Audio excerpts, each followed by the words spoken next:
As we all know very well, America's HBCUs are a national treasure. The athletic prowess to be found at these institutions is second to none, rivaled only by their legacy of devotion to academic rigor, as well as their success at graduating the majority of our cadre of Black professionals across an array of disciplines each year, driving ever upward their impact on African American higher education. I've done a great deal of work myself in service to our HBCUs, having developed and implemented Toyota's HBCU media strategy, which makes real our company's commitment to maintaining a relevant, authentic, and consistent presence within the HBCU community. Again, these important cultural institutions play a critical role in society, and as a leading advocate for education and community development, Toyota takes seriously our promise to open doors, to lift up educational opportunities, exist as a channel of high-level scholarship, mentorship, and excellence for young people. This event this weekend is singular in the ways that it highlights the prowess of HBCU football, while at the same time celebrating its students, alums, culture, and excellence and achievement. Toyota once again is proud and humbled to be returning as the sponsor of the third annual HBCU New York Classic, and we extend to you our heartfelt thanks for being here. Enjoy the weekend, and we hope to see you again in 2025. Thank you.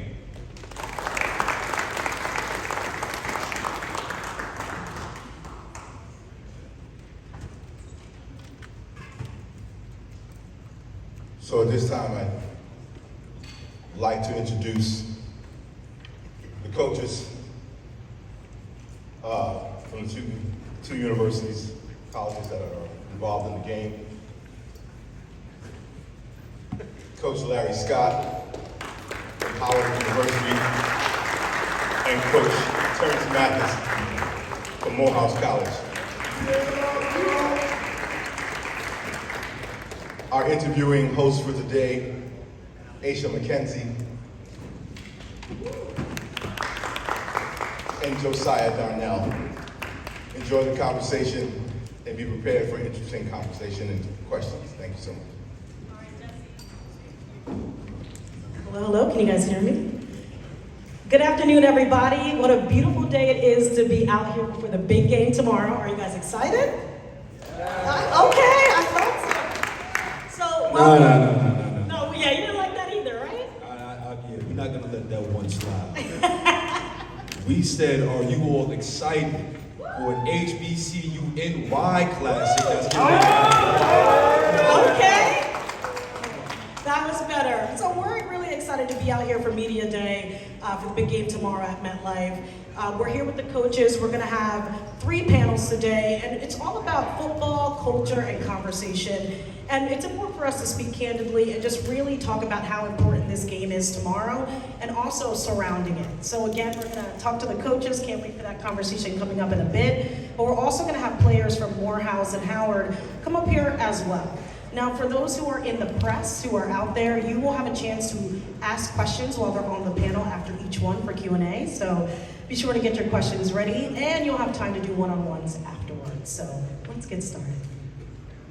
All right, thank you, Aisha. And then, like it was mentioned, it's an honor to be here, and it's a privilege to share the stage with both of you coaches here. So like we said, we have the head football coach of Howard University by his name is Larry Scott, Coach Larry Scott. Let's give him another round of applause.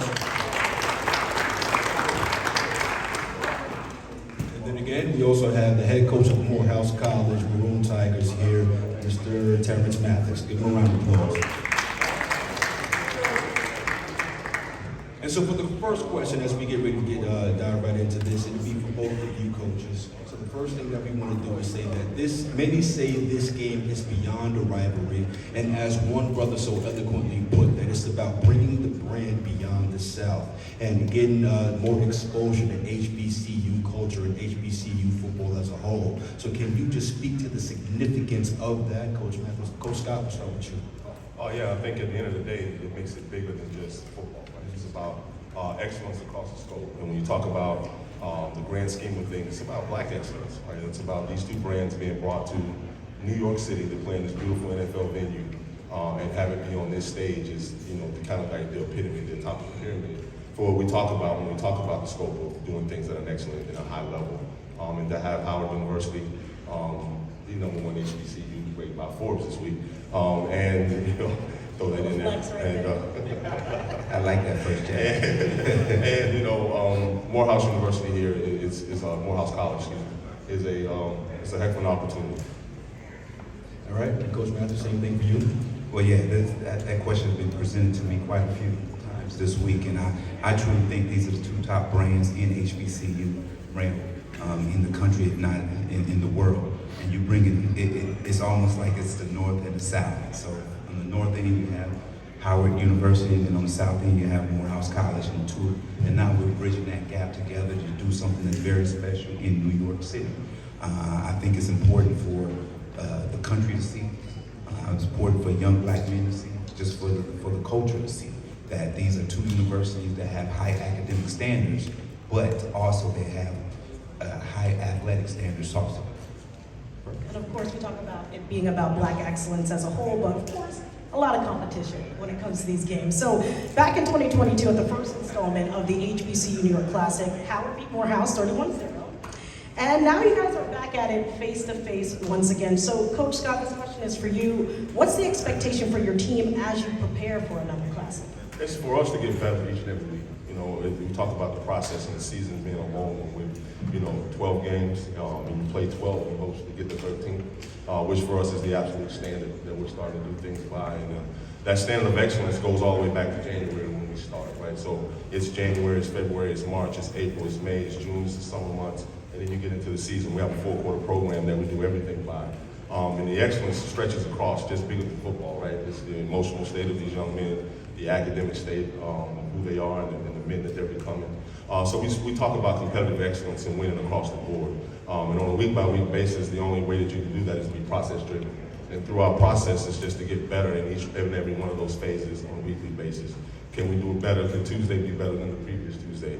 Will the previous game be better than, this game be better than the previous game? So it's about that inch by inch, day by day process of getting better. And so to have another opportunity to be here on this stage, we want to be better than we were the last time. 2 years ago, we want to be better than we were last week. And if we're doing that and making that we're at that continual climb and getting better each and every week, we're always going to put ourselves in a position to be successful. All right, just keep growing every time. So Coach Mathis, for you, the program isn't new to the HBCU NY Classic, but for you, is third time the charm under your leadership with this team? Well, each and every day we talk about being great, and great in everything that you do. We always talk about the process of waking up, getting yourself ready for classes or whatever you do. Be great in the classroom, be great on campus, everything that you do, and then it will all come together on game day. We always talk about the process, the purposes of what you do. What is your purpose? Are you accomplishing that purpose each day? And we don't try to talk about the past as much. Of course, we had a slow start. We're 0-2 right now. We struggle a little bit, but we don't talk about that. We talk about the present right now and where we're trying to build for the future. So for us, and honestly, you asked the question. Honestly, we didn't come up here just to say Morehouse played in the Classic. We come up here to be competitive and hopefully shock the world. And at the end of the day, and it's nothing against Howard University, because it's a great program, and we know we're swimming upstream with a weight vest on right now. But at the end of the day, we want to be competitive, and here's a chance for us to play against a Division I opponent that is a really good football program to measure ourselves up to. So at the end of the day, we came up here to play football, and we came up here to play it at our best. Love to hear that. The process and competition, right? That's something that you'll hear repetitively in the game of football, and it is also, in my opinion, a sport that rewards hard work, and you'll see the fruits of your labor as you get through it. And so for you, Coach Mathis, you were able to get to the highest levels of this game when you were drafted by the Jets in 1990. So for you, what does it mean to have your players competing on the field of the team that you were once played for? It's funny because as we drive up to the stadium whatsoever, I'm shaking my leg, and it's like when I was a rookie all over again, coming into the stadium. I'm thinking I'm getting ready to play. And then as you get off the bus and walk in, you can smell and feel the atmosphere that I felt the 4 years that I played here in New York. And the thing is, I've always talked to them about championship pedigree. And and talk to them about being a professional. And we're not even talking about being a professional football player, just being a professional. My job and my coaching staff job is teach them the best things that we can teach them to prepare them when they leave the gates of Morehouse College to be a professional, because we want each and every one of them to be a professional. So with all the resources that I have, everything that I've learned through my journey, it's pretty funny because I tell them all the time, this is whatever you've been through, whatever you're going through, whatever you're thinking about doing, I've probably done it. and there's nothing, come to me. So I have an open door policy. They come in, we talk about everything, because at some point I've probably already done it or experienced it or whatsoever. Right, gotcha. Just to follow up with that real quick, right? With you being able to play in the NFL, how does that influence your coaching philosophy and some of the lessons that you instill within your players? Well, the thing is for me is I try to, where I had the most success was in my professional life. And that's all pretty much what I know. So I try to bring that same professionalism to them, the way we go about our business, the way we practice, the way we travel, the way we eat, the way we dress. And sometimes, as you see on the back of their shirts, it says uncommon. What we're doing is uncommon. And sometimes when things are uncommon, it's not understandable. And then when you do things differently, when you disturb the ordinary, things get upset. But we're at a point now that we want to be different. People always talking to me about changing the culture. We're not about changing the culture. We're about changing the atmosphere. Because in an atmosphere, if there's not rain and sunshine, the grass can't grow. So in our program, if we don't allow professionalism and people to involve themselves in our program to help us grow, we can't change the atmosphere.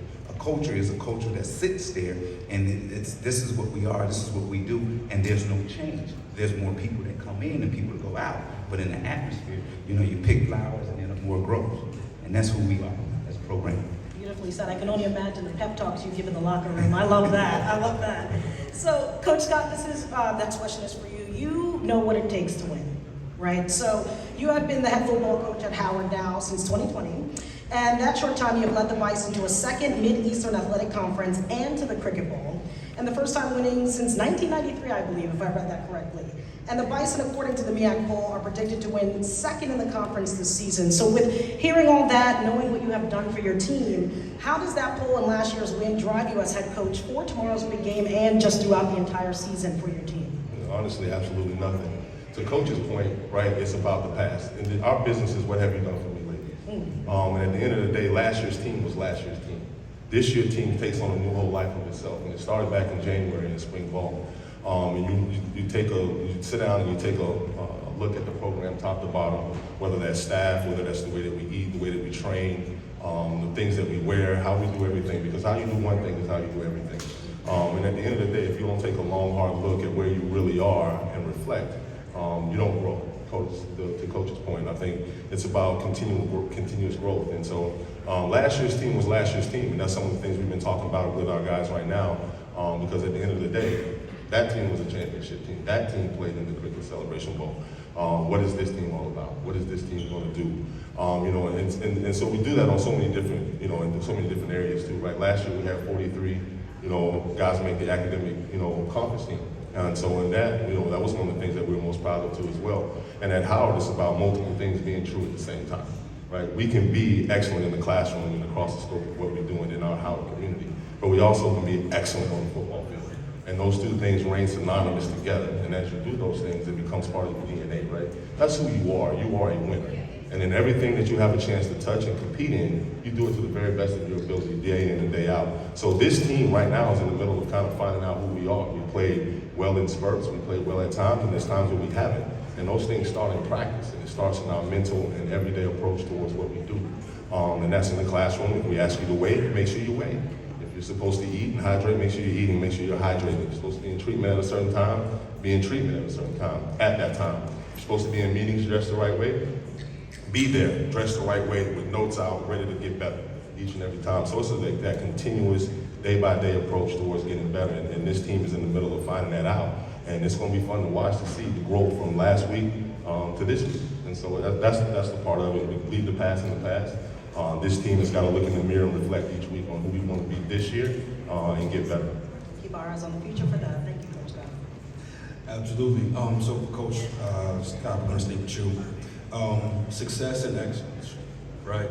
And for you, when you start to do those things, especially when you're chasing these MEAC titles and when you're starting to gain recognition on a high stage, that means that something is being done right.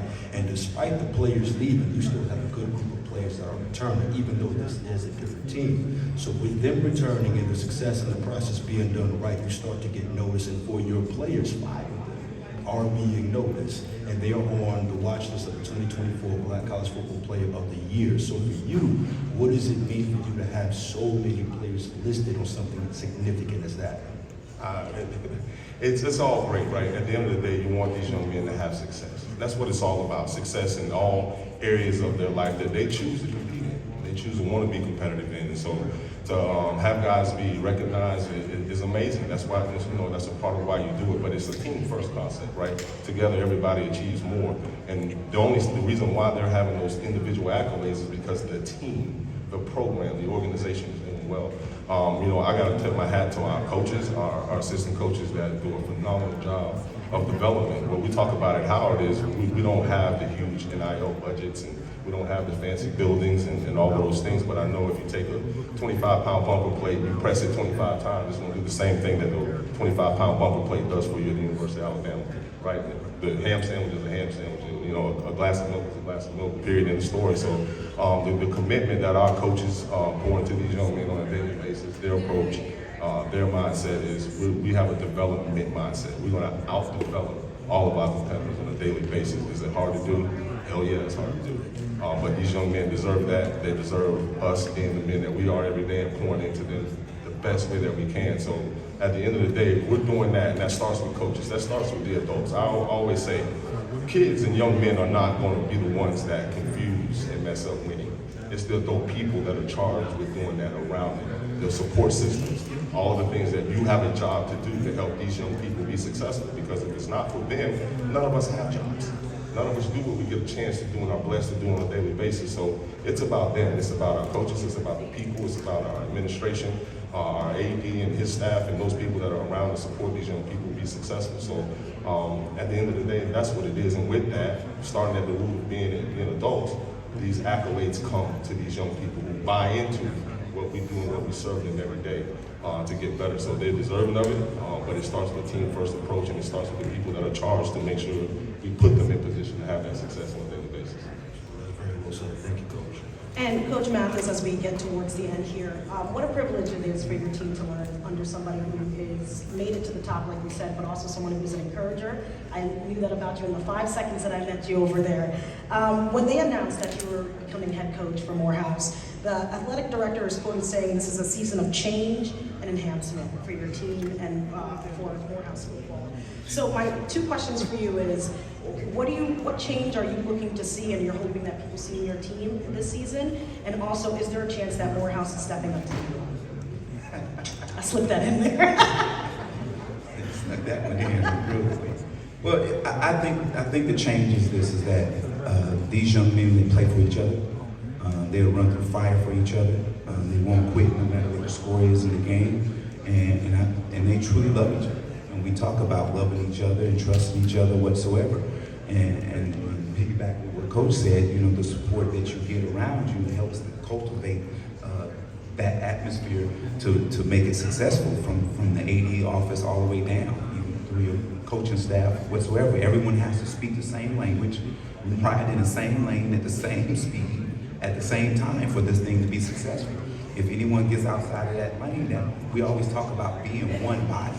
We talk about being one body in Christ. If you think about this in your body, if a knee goes bad, you can't walk as well, you can't be as functional, and then something else will start hurting your back whatsoever. So we talk about being one body. If someone in that body of our family is not on the same page with us, we can't be successful the way we want to be. So we always talk about everybody being on the same page, speaking the same language, and riding the same lane at the same time. And yes, there's been talk about moving up, and we're preparing ourselves for that. If that is the future of this program, we're gonna get there, and that was my job, is to make this program better for the future. So if that's to be, I think we'd be ready to do that. Excited for that if it happens. Thank you. All right, we're going to open up to Q&A. Does anybody out there have any questions for the coaches?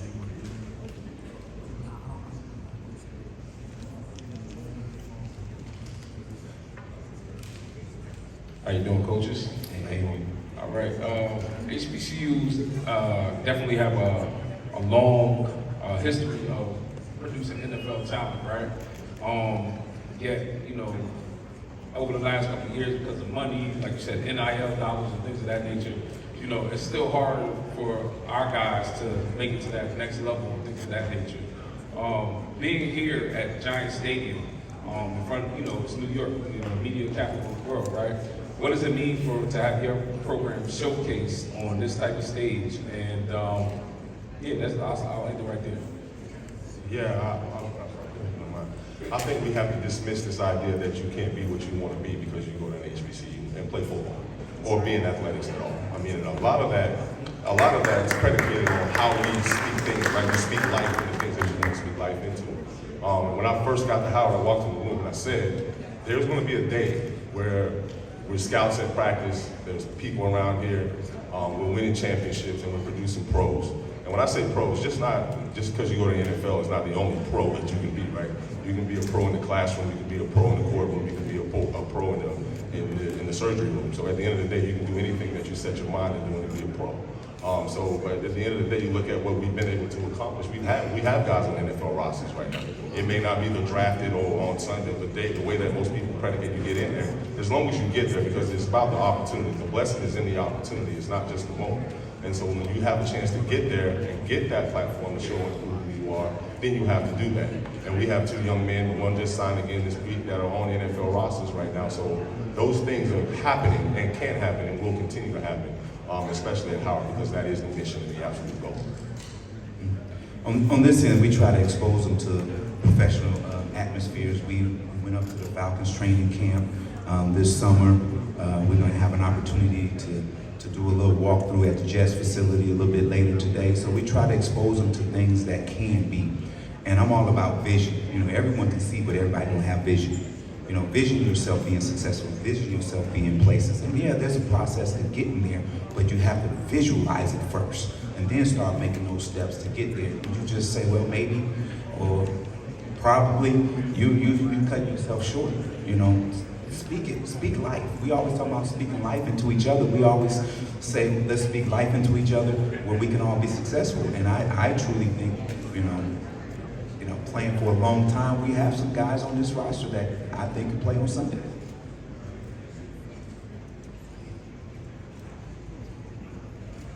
Hello? Hello. Yes, go ahead. Hey, how you doing, Coach? Good evening. I'm from Local Talk North, coming out to cover the game today. What do you think of the NIL deal? You think smaller black colleges will get the raw end of the stick because of the Alabamas and Floridas? What do you guys think of the NIL stuff? Let me start. Here's the thing, we talk about the NIL and the collective whatsoever, but it all starts with the transfer portal. At the end of the day, young men jump in the transfer portal looking for bigger and better. And then if you look at the years of that transfer portal, we have young men that's still in the portal that's been there for 3 or 4 years. Then at the end of the day, we want to talk about NIL and collectives and money stuff, but think about this, these young men that go in the portal and never get picked up may never ever get a college education. So that's the damage that the portal and the NIL is doing to especially our black athletes. And I think there needs to be a discussion about that. How do we fix that? You know, the NIL deal and stuff, yeah, that's of course you can't compete against that where we are right now, but you can do something in a small way to help that. You know, I know Coach will tell you this, we lose a lot of kids that we thought we can get out of the portal because we cannot pay, pretty much. We just cannot pay. But at the end of the day, let's look at the bigger problem with all those black athletes that are not going to school anymore, may not ever get an education. So I think that's the discussion, not how much money that we have to spend in the ALL or the collective. Coach, yeah. I think, don't get me wrong, I'm going to go on record and say I think NIL is great. I think it's great, but it all depends on how it's used, right? And what it's meant to value or devalue. At the end of the day, a degree from Howard University places way more NIL on you in your life and what opportunities and networks that you'll get a chance to be a part of and walk in than anything else, than a $10,000 payment, than a $75,000 payment that lasts for a year or 2 years, when a Howard degree lasts forever and it's like fine wine. All it does is continue to open doors and open networks and continue to pour back into you what you gave to it. So at the end of the day, it's where do you place that value, right? If you place that value in all the important places and all the important things that's going to help you become the man, the father, the husband, and all of those things that you want to be one day, the value is going to add up. It's not even close. And I think it's the way that it's presented, it's the way that you hold the value over what it needs to be valued for, and the longevity of what it means. So at the end of the day, yes, it can be used as a tool, but at the end of the day too, like, to supplement certain things and to do certain things, but to think it's going to give you longevity and create the value for you that the education won't, is sadly mistaken. So I think it's in the way that it's presented, the way that it's used, and where you place the value of what NIL is, and at how we place it on the important things of education and those things. Will we continue to grow and do other things in other areas? Absolutely, because it's about continuous growth, but it will never be over the value of what the education and the degree is. Don't get me wrong now. Y'all want to start an NIL and a collective for Morehouse College, we should sure take it. Heard it here first. Another question, I think, over here? All right, good afternoon, coaches. Samaj Musco with HBCU Votes. Over the past couple of years, we've seen HBCUs, particular HBCU sports, gain new support and new coverage in media. But we know we still have a long way to go. So where do you see not only the future of your programs going, but HBCU sports as a whole? Well, as you said, there's a lot of media outlets right now, and everybody's vying for that HBCU network or HBCU content. And sometimes you got to be very careful who you connect yourself with, because it can hurt HBCUs. So, at the end of the day, I truly think it's a great thing that all the attention we're getting at this moment. But at the same time, I truly think that it could be bigger. I think it could be really, really bigger. It's just that you got to understand that HBCU, especially in football, there's some great talent. And we got to find a way to market it more. I'm not saying better, because we've been doing a good job at it, but more. And then, like for myself and others that have played at that level, at the professional level, need to call their friends that's coaching now and says, hey, come check us out, look and see what we have. And then once those professional eyes get on you, then the media starts saying, oh, there's something there. So that's something that I've been trying to do, especially for my college. But if it works for my college, it's going to work for every HBCU. A great point, Coach. I think if you look at one thing about history repeats itself. And if you go back in the day, some of the best NFL football players came from HBCUs, Walter Payton, Jerry Rice of the world. And I think with NIL and what you see happening with the transfer portal, you're starting to see some of that talent now find itself in an HBCU. You look at the FCS level, which is Division I. Now you're having young black men look at am I going to go to Tennessee Tech or am I going to go to Howard University? And a lot of them are choosing Howard University because of the Power Four and all those schools just running the mill within the Power Four, and just choosing guys that are going to the transfer portal that have transferred 3 or 4 times from whether it be New Mexico State to Texas Tech or whatever, and finding themselves racing through 3 schools. So you find the dissemination of high school talent falling on and back in the hands of HBCUs. And so if you have vision, that's what Coach talked about just a little bit ago, if you have vision, more media outlets need to start shining more light on that, because I think that's what you're going to start seeing is a return of where a lot of really talented football players now are being found on the campuses of HBCUs, where they're truly being taken care of in a family atmosphere where they can be developed and grow into the pros that they're going to be. So I think, outside of what you see happening at the top level, you're starting to see things come back to what history has and was before. And it's going to repeat itself, and I think you're going to find a lot more talent on HBCU game fields than you have in the past. And I think it's happening at a record rate too, like right now. I think we have a lot of young men on our team that are capable of playing beyond college football. And I think that, that's up to us and our coaches to continue to develop, continue to put it in their minds that they can do anything they set their minds to. So I think if people use a little bit of vision, I think that more outlets need to start shining more light, because I think that's what you're going to see starting to happen. All right, we'll take one more question. Hello, good morning. My name is Christopher Lynch. I'm going to be speaking from the perspective of values. I heard you mention values. I spent 10 years in an incarcerated state, and in an incarceration state, sports is big, namely football. I'd like to know your viewpoints on how do you extract value from those returning from the incarcerated state back into civilization and help them to become productive members in society? Because those individuals, male or female, come home and they have influence over children. Those are the individuals in which we choose to reach out to because they help to shape the future that we drive towards.